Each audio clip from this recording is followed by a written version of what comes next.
The Ferrari GTO is the most exciting car I've ever driven.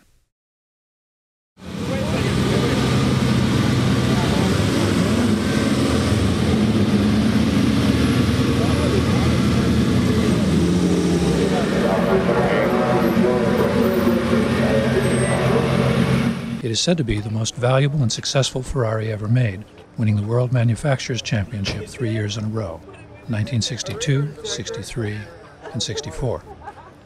I think it's the most beautiful race car ever made. I owned one of these GTOs for a few years, driving it every day on the street and occasionally on the track in informal events like the one you see here. I have never experienced anything else like it.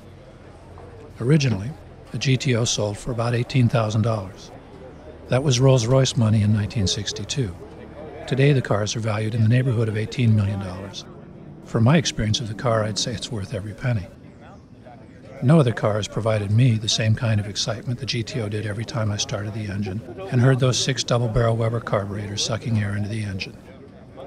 The sound coming from the V12 engine, even at slow speeds, never failed to produce an adrenaline rush.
My daughter Morgan.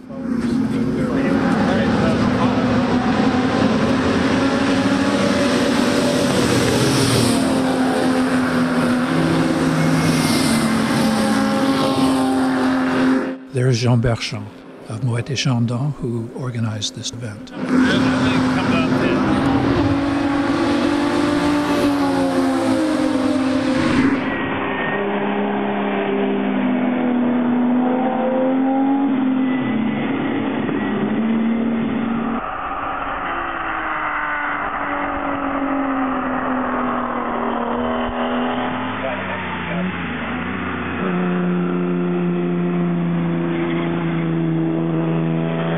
Owning my GTO when I did was tantamount to having Brigitte Bardot as your girlfriend when you made your way from teenager to adult.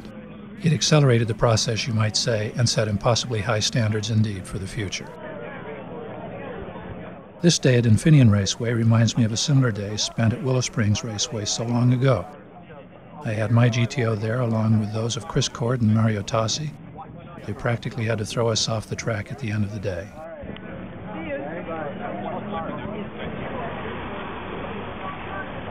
Ferrari made 36 GTOs. However, I prefer to think that the factory made 36 one-of-a-kind racers all having the same mechanical components, but each one unique unto itself, varying sufficiently in detail that an owner could easily distinguish his or her own car from a crowd of other GTOs.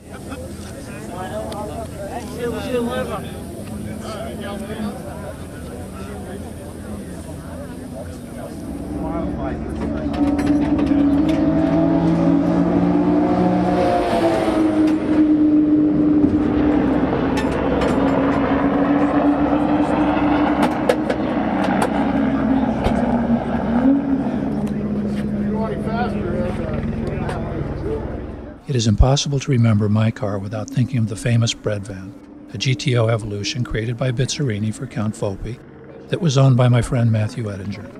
Together our two cars burned up the roads of Southern California, creating some wonderful memories for the two of us, and no doubt for all those whose paths we crossed. This is what GTO number 3987 looked like when I owned it. I have some amazing tales to tell about the adventures I've had with it. I'm certain every GTO owner, past and present, has a few stories of their own worth telling. Let's find out, shall we?